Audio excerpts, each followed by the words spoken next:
It's interesting. I noticed this morning, watching a different segment at a different time period.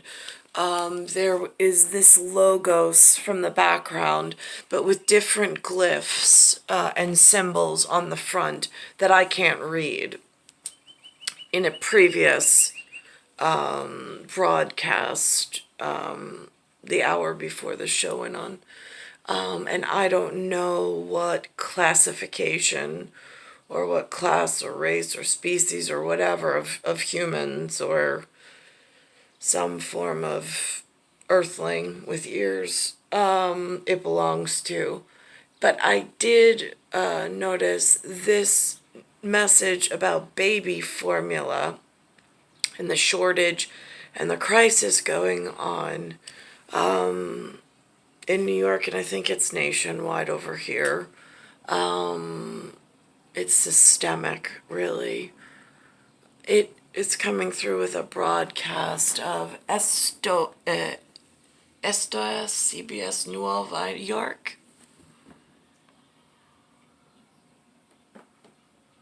And again, I don't know what language that is. I mean, cryptically, by just glyphs alone, I mean, it tells like a whole thing, but I'm not going to sit here and get lost in the symbols. Esto es Cbs Nueva York.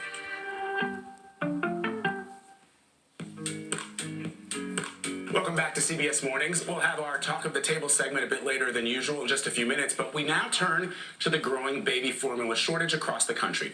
According to retail analyst Data Assembly, the nationwide out-of-stock rate for baby formula hit 43% this month. Same symbology as the avenue I was born on. We're joined now by Food and Drug Administration Commissioner Dr. Robert Califf. Dr. Califf, good morning. Good to see you. Good morning. I'm glad I can be with you this morning. So, Dr. Califf, this kind of shortage doesn't happen. Now it says FDA Commissioner on plans to address baby formula shortage. Again, this is not a face or a name that I get to hear of a lot. And I don't know what's going on with the symbol on his tie. I don't know what this relates to. Happen overnight. Why didn't the FDA take... I noticed this morning when that separate broadcast that I don't normally have access to, that was attached to the power button on the remote this morning, there was a gentleman with round glasses and a bow tie. For most of the broadcasts, I get to see neckties. Take steps much earlier to prevent it from getting this bad? Well, first of all, let me say that we're very aware of the issues this raises for families. I'm the grandfather of 6 children and raised 3 myself, so I know how basic and fundamental the nutritional needs of children are and how worrisome this is for parents. We've been working with this really since complaints came in about a particular plant that had problems. And as we tried to manage both dealing with making sure the plant is safe because it makes some really essential components of infant formula, and then also trying to keep up with what's happening in the market by helping other companies fill in the gaps. So this has been a work in progress all along. So when do you expect the shortage will be over? What can you tell parents who are looking for a timeline? Well, we would expect this to gradually get better over the next several weeks and within really several months to be completely up to normal. But I'd stress that up to normal means 100% of normal. And as long as we're in a reasonable range, it should be entirely possible for families to get their formula increasingly really over the next several days to weeks. What do you say to the families, though, Dr. Califf, that said, we don't have several days or several weeks, that this is really a dire emergency situation? I know you're aware of that. You certainly pointed out in your own family you recognize that this is an issue. But families say, we don't have the time. We need it now. We need it yesterday. Well, I would stress that this degree of stocking of the shelves, our numbers look a little bit different than the number that you quoted. So we believe it is possible for all families to get formula. There is enough to go around, but it's not distributed in the right way. So I want to fully recognize that it's very difficult and recognize people's concerns.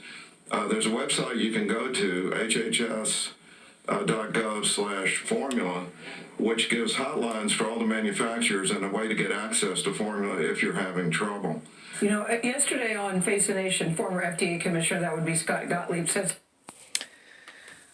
Again, I don't know, like, I mean, between the real news and the fake news, like, having to discuss a very sensitive issue in the forefront, but then having to provide a service that if, like, there's, I mean, baby formula in, like, how are we educating my children and where is their future, since there's all this disruption with things outside of my control and outside of my personal area that I might be affected by.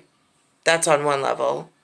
And then there's the actual cans on the shelves for these new parents who, by my conversation, will hopefully have a place for their children in some future. I mean, at this point, my world was so rocked and purposely misrouted off course. I mean, it's so blatant and evident. I don't understand why it's taken this long to even have this level of conversation.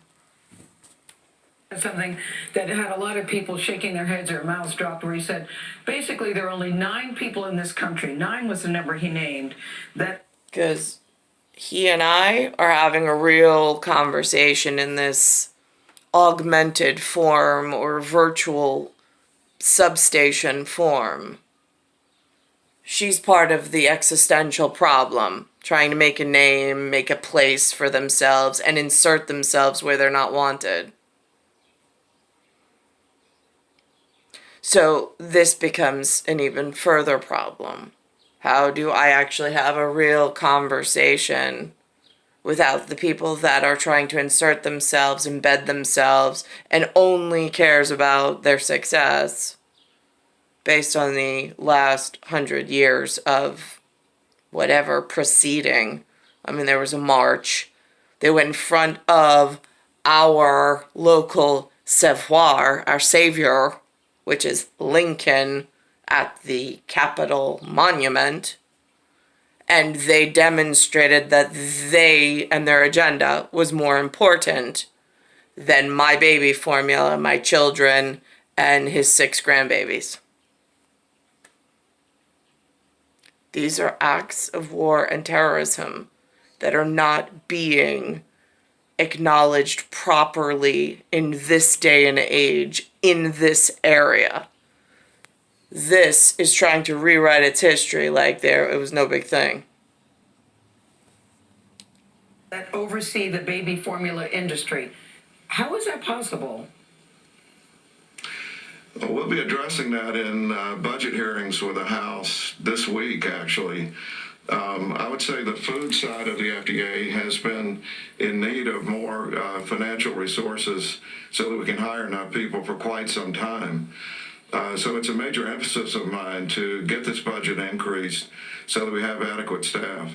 I do want to note that the 9 people have been working night and day. In fact, over the entire weekend, we had multiple groups of staff pitching in to deal with this shortage. Dr. Caleb, if parents struggle to find formula here in the U.S., should they be able to buy it from Europe?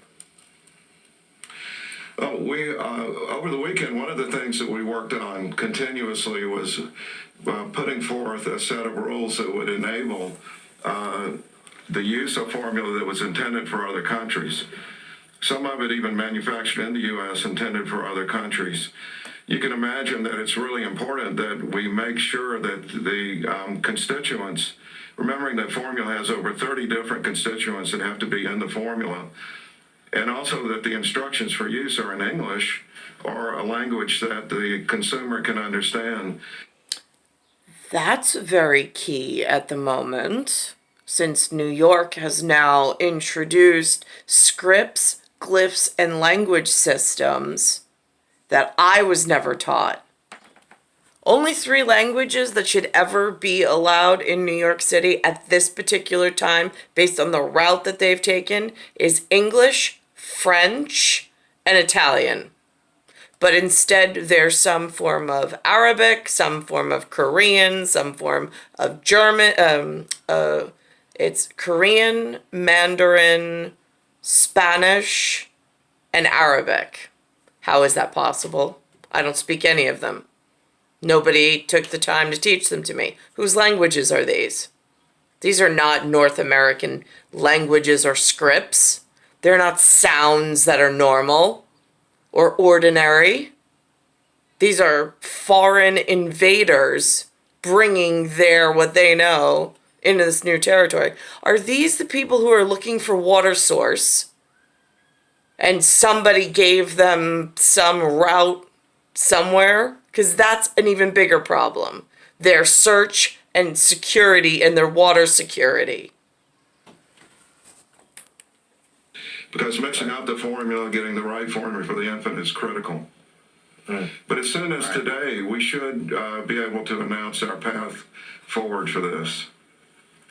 A lot of parents will be waiting for information related to that news. Dr. Caleb, thank you very much. Thank you. Coming up next, don't you? It's star 1978, star 8378, Nicole, Cattaruzza. It's Earth, Solar System, Milky Way, Universe, Galaxy is broken, and it's Bayside Station, Bayside, New York, 11361.